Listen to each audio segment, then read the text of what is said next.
ಭಾವೈಕ್ಯತೆಯ ಬಂಧುಗಳಿಗೆ ನಮಸ್ಕಾರ. ಹಾಗೆ ಸಂಸ್ಥಾನ ಯೂಟ್ಯೂಬ್ ವಾಹಿನಿಗೆ ಆತ್ಮೀಯವಾದ ಸ್ವಾಗತ. ಬಂಧುಗಳೇ, ಇವತ್ತು ಕರ್ನಾಟಕದ ಭೌಗೋಳಿಕ ವಿಚಾರಗಳ ಬಗ್ಗೆ ಒಂದಷ್ಟು ಬೆಳಕನ್ನು ಚೆಲ್ಲೋಣ. ಕರ್ನಾಟಕ ರಾಜ್ಯದ ಒಟ್ಟಾರೆ ವಿಸ್ತೀರ್ಣ 1,91,791 ಚದರ ಕಿಲೋಮೀಟರ್ಗಳಷ್ಟು. ಭಾರತದಲ್ಲಿ ಹೆಚ್ಚು ಭೂಪ್ರದೇಶ ಹೊಂದಿರುವ ರಾಜ್ಯಗಳ ಪಟ್ಟಿಯಲ್ಲಿ ಕರ್ನಾಟಕ 6ನೇ ಸ್ಥಾನದಲ್ಲಿದೆ. ಉತ್ತರದ ಬೀದರ್ನಿಂದ ದಕ್ಷಿಣದ ಚಾಮರಾಜನಗರದವರೆಗೂ 850 ಕಿಲೋಮೀಟರ್ಗಳಷ್ಟು, ಪೂರ್ವದ ಕೋಲಾರದಿಂದ ಪಶ್ಚಿಮದ ಉತ್ತರ ಕನ್ನಡದವರೆಗೂ 450 ಕಿಲೋಮೀಟರ್ಗಳಷ್ಟು, ಹಾಗೆ ಕಡಲ ತೀರಗಳು 320 ಕಿಲೋಮೀಟರ್ಗಳಷ್ಟು ಚಾಚಿಕೊಂಡಿದ್ದು ಭಾರತ ದೇಶದ ಶೇಕಡ 5.83 ಭಾಗದಷ್ಟು ಭೂಪ್ರದೇಶವನ್ನು ಒಳಗೊಂಡಿದೆ. ನಮ್ಮ ಕನ್ನಡ ನಾಡಿನಲ್ಲಿ 31 ಜಿಲ್ಲೆಗಳು, 240 ತಾಲೂಕುಗಳು, 747 ಹೋಬಳಿಗಳು, 347 ನಗರ ಪ್ರದೇಶ ಮತ್ತು 27,481 ಹಳ್ಳಿಗಳಿವೆ. ಭೌಗೋಳಿಕವಾಗಿ ಬೆಳಗಾವಿಯು ದೊಡ್ಡ ಜಿಲ್ಲೆಯಾದರೆ ಬೆಂಗಳೂರು ನಗರ ಅತಿ ಚಿಕ್ಕ ಜಿಲ್ಲೆಯಾಗಿದೆ.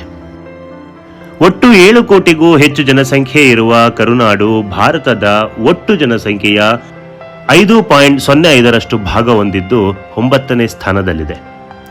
ವ್ಯವಸಾಯವನ್ನೇ ಪ್ರಮುಖ ಉದ್ಯೋಗವಾಗಿರಿಸಿಕೊಂಡಿರುವ ಈ ನಾಡಿನಲ್ಲಿ ಶೇಕಡ 28.2% ಭತ್ತ, ಶೇಕಡ 26% ಜೋಳ, ಶೇಕಡ 14% ರಾಗಿ, ನಂತರದ ಸ್ಥಾನಗಳಲ್ಲಿ ಕಬ್ಬು, ಕಾಫಿ, ರೇಷ್ಮೆ, ಟೊಮ್ಯಾಟೊ, ಗೋಡಂಬಿ, ತೆಂಗು, ಅಡಿಕೆ, ಹತ್ತಿ, ಏಲಕ್ಕಿ, ಮೆಣಸಿನಕಾಯಿ ಇನ್ನೂ ಇತರ ಪದಾರ್ಥಗಳನ್ನು ಬೆಳೆಯಲಾಗುತ್ತದೆ. ಮಂಗಳೂರಿನ ತಣ್ಣೀರ ಬಾವಿಯಿಂದ ಹಿಡಿದು ಉತ್ತರ ಕನ್ನಡದ ತಿಲಮಟ್ಟಿಯವರೆಗೂ ನಮ್ಮ ಕಡಲ ತೀರಗಳು ನಯನ ಮನೋಹರವಾಗಿ ಹರಡಿಕೊಂಡಿವೆ. ಕಪ್ಪು ಮಣ್ಣಿನ ಏಕೈಕ ಕಡಲ ತೀರ ಇದೇ ತಿಲಮಟ್ಟಿ. ಇನ್ನು ಭಾರತದಲ್ಲಿ ಅತಿ ಹೆಚ್ಚು ಮಳೆಯಾಗುವ ಕರ್ನಾಟಕದ ಚಿರಾಪುಂಜಿ ಎಂದೇ ಕರೆಸಿಕೊಳ್ಳುವ ಆಗುಂಬೆ ನಮ್ಮ ಶಿವಮೊಗ್ಗದಲ್ಲಿದೆ.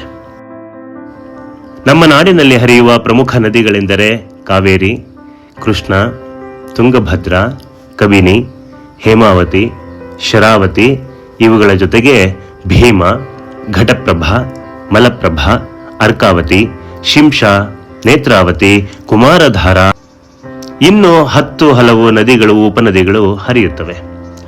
ಪ್ರವಾಸಿಗರ ಕಣ್ಮನ ತಣಿಸುವಂತಹ ಪಶ್ಚಿಮ ಘಟ್ಟಗಳು, ಜಲಪಾತಗಳ ವೈಭೋಗ ವರ್ಣಿಸಲಾಗದು.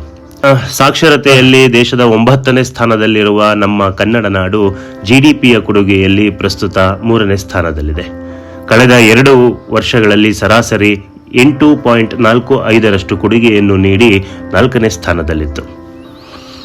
ಇನ್ನು 224 ವಿಧಾನಸಭಾ ಕ್ಷೇತ್ರಗಳು ಮತ್ತು 28 ಲೋಕಸಭಾ ಕ್ಷೇತ್ರಗಳನ್ನು ಕರ್ನಾಟಕ ಹೊಂದಿದೆ. ಬೆಂಗಳೂರು ರಾಜ್ಯದ ರಾಜಧಾನಿ. ಇದಿಷ್ಟು ಭೌಗೋಳಿಕವಾಗಿ ಕರ್ನಾಟಕದ ಬಗೆಗಿನ ವಿಚಾರ. ಇನ್ನು ಮುಂದಿನ ಸಂಚಿಕೆಗಳಲ್ಲಿ ಜಿಲ್ಲಾವಾರು ವಿಸ್ತೀರ್ಣ, ಅಲ್ಲಿನ ಆಚರಣೆಗಳು, ವಿಶೇಷತೆಗಳು, ಆಹಾರ ಪದ್ಧತಿ, ಉಡುಗೆ, ಸಂಸ್ಕೃತಿ ಈ ಎಲ್ಲ ಮಾಹಿತಿಗಳನ್ನ ನಿಮ್ಮ ಮುಂದೆ ಇಡ್ತೀವಿ ಅಂತ ಹೇಳ್ತಾ ಇಂದಿನ ಸಂಚಿಕೆಯನ್ನ ಮುಕ್ತಾಯಗೊಳಿಸ್ತಾ ಇದ್ದೀನಿ. ಧನ್ಯವಾದಗಳು. ಸಿರಿಗನ್ನಡಂ ಗೇಳ್ಗೆ, ಸಿರಿಗನ್ನಡಂ ಬಾಳ್ಗೆ.